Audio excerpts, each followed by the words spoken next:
Chennai super Kings తో Stephen Fleming ప్రయాణం ముగిసింది. కోచ్ బాధ్యతల నుంచి మాజీ ప్లేయర్ తప్పుకున్నాడు. సూపర్ కింగ్స్ యాజమాన్యం ఫ్లెమింగ్ పరస్పర అంగీకారంతోనే విడిపోవాలని నిర్ణయించుకున్నారు. 2008లో ఐపీఎల్ ఆరంభమైనప్పటి నుంచి చెన్నై సూపర్ కింగ్స్ తోనే స్టీఫెన్ జర్నీ సాగింది. తొలి ఎడిషన్ లో ప్లేయర్ గా బరిలోకి దిగాడు. ఆ తర్వాత కోచ్ గా బాధ్యతలు అందుకున్నాడు. మహేంద్ర సింగ్ ధోని ఫ్లెమింగ్ కాంబినేషన్ లో చెన్నై సూపర్ కింగ్స్ అద్భుతాలే చేసింది. ఐపీఎల్ లో ఎన్నో ఘనతలను అందుకుంది. టోర్నీలో 5 సార్లు విజేతగా నిలిచింది. ఛాంపియన్స్ లీగ్ లోనూ 2 సార్లు టైటిల్ అందుకుంది. ఐపీఎల్ చరిత్రలో చెన్నై సూపర్ కింగ్స్ 12 సార్లు ప్లే ఆఫ్స్ కు చేరుకుంది. 10 సార్లు ఫైనల్స్ లో అడుగుపెట్టింది. చివరి 6 ఎడిషన్లలో చెన్నై సూపర్ కింగ్స్ 2 సార్లు ఛాంపియన్ గా నిలిచింది. కానీ మిగతా 4 సార్లు గ్రూప్ స్టేజ్ కే పరిమితమైంది. గత 3 సీజన్లలోనూ నిరాశపరిచింది. కనీసం ప్లే ఆఫ్స్ వరకు కూడా వెళ్లలేకపోయింది.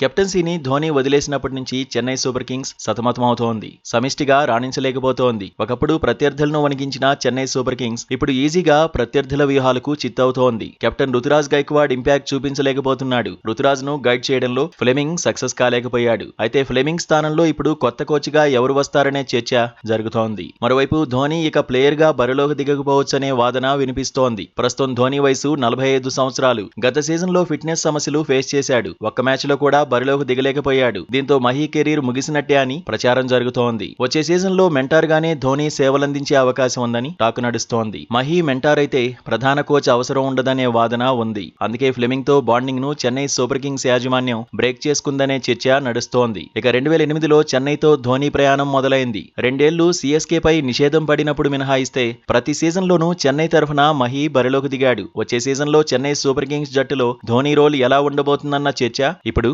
ఆసక్తి రేపుతోంది.